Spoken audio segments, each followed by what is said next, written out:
the actual structure and composition of bhakti-rasa. In other words, the context in which the bhavas exist. And bhakti-rasa is based on mukhya-rati. Rati means an emotional taste, a particular emotional relationship with Krishna. Mukhya-rati. And the mukhya-rati, the flavor of the mukhya-rati, whether it's neutrality, servitorship, friendship, parenthood, or conjugal love, this is called Sthāyi-bhāva. Sthāyi means standing or steady. So the steady bhava, the steady emotional taste, actually the eternal emotional taste that's behind a particular devotee's relationship with Krishna is called Sthāyi-bhāva. So this Sthāyi-bhāva, when it becomes very, very tasty, very relishable, like nectar, like a wonderful taste, these are the other bhavas, which are vibhava, anubhava, sattvika bhava, and vyabhichari bhava. Okay, so we're going to go into this, and we're going to examine the relationships of the different bhavas, different types of bhavas, to the Sthāyi-bhāva. And please try to understand this, because this is what's going on in the heart of every devotee. This is what's going on in your heart when you hear and chant the holy name. This is what's going on when you contemplate Krishna through his holy name, and when you try to approach Krishna. Okay? Remember how we talked about vyabhichari bhavas? Vyabhichari means? Moving towards. When we move towards our Sthāyi-bhāva, this is called vyabhichari bhavas. And there's 33 vyabhichari bhavas. We've been going over them little by little. I didn't want to get stuck in a rut, so I thought I would break from that routine, but we'll come back to it. And we'll finish going through all those 33 vyabhichari bhavas. But we have to understand the relationship between vibhava, anubhava, sattvika bhava, and vyabhichari bhava. Because this is the structure of bhakti-rasa. You see? I was talking in an interview the other day that if we want to understand devotional service to Krishna, we have to understand it from the top down.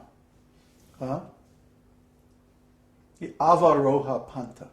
Avaroha means descending. You see?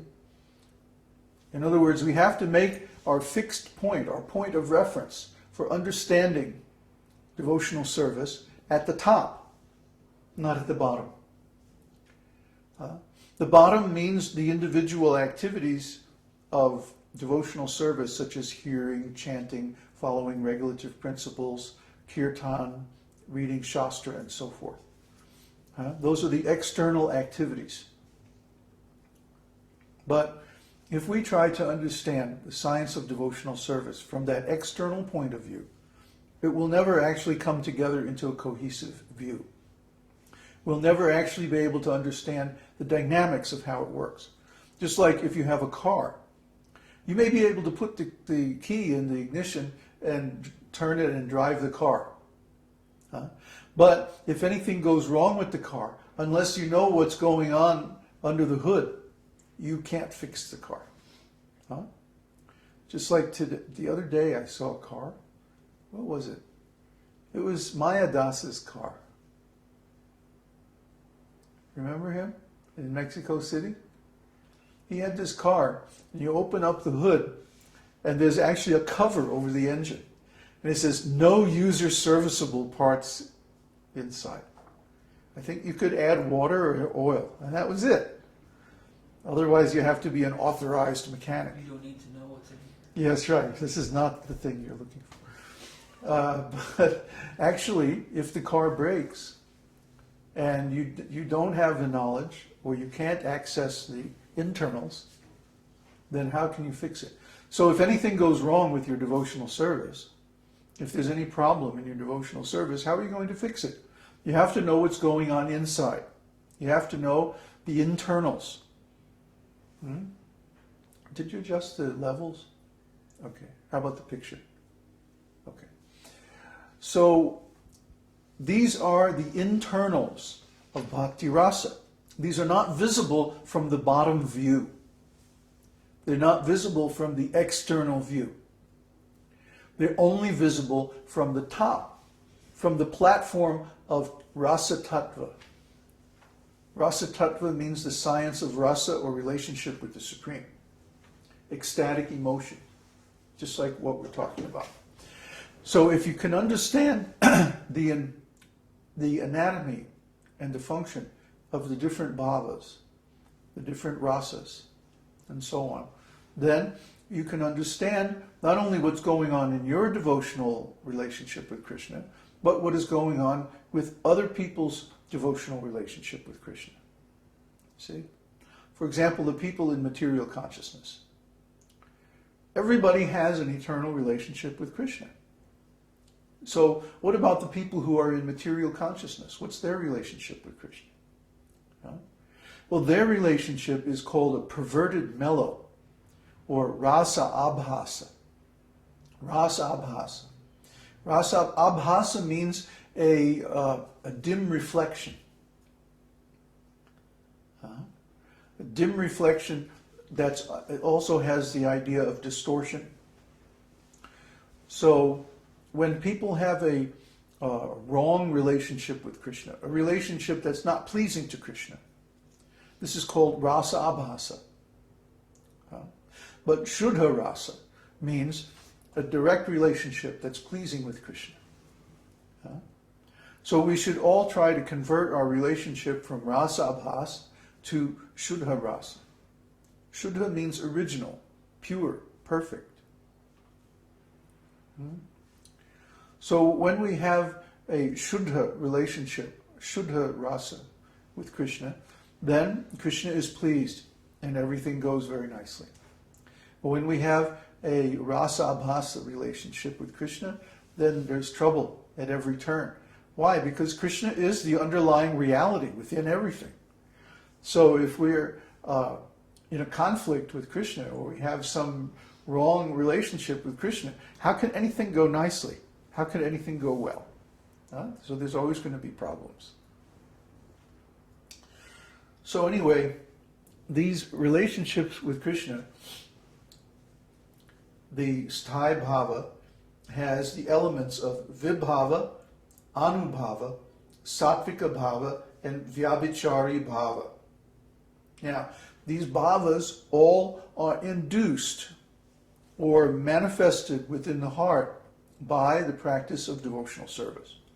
So when we hear, chant, read the scriptures, contemplate Krishna, discuss his pastimes, study his philosophy, perform different kinds of service to him, all of these emotions arise in the heart spontaneously. Okay? You may wonder why, when we're chanting, for example, you don't think about anything bad. You don't think about, all the negative thoughts are erased from the heart. Everything is pure and wonderful when you hear a nice kirtan. This is because this service of hearing and chanting induces these bhavas of shuddha rasa in the heart. And you come close, you approach your real relationship with Krishna. Vyabhichari bhavas arise in the heart. And because of this, you feel transcendental ecstasy. This happens to every devotee at every stage of devotional service. So we should know these terms and categories so that we understand what's happening to us. We understand our own feelings. The vocabulary of the English language is insufficient to explain all these feelings. So if we can't explain our feelings even to ourselves, we're going to think that we're going crazy. We're going to think that we've lost our minds. I hear this song, Hare Krishna, and I immediately feel some ecstatic flavor of emotion. I must be losing my mind. There's no explanation for it. Well, there's no explanation in English. There's no explanation in Western philosophy. But there's a very clear explanation in the Vedas, and that's what we're going to discuss today. I'm reading from my unpublished book, the Bhakti-Nirukti. So Bhakti-rasa is a mixture or combination of 5 components: Sthāyi-bhāva, vibhāva, anubhāva, sattvika-bhāva, and vyabhichari-bhāva. And I have noted this in the post on the forum describing today's satsang.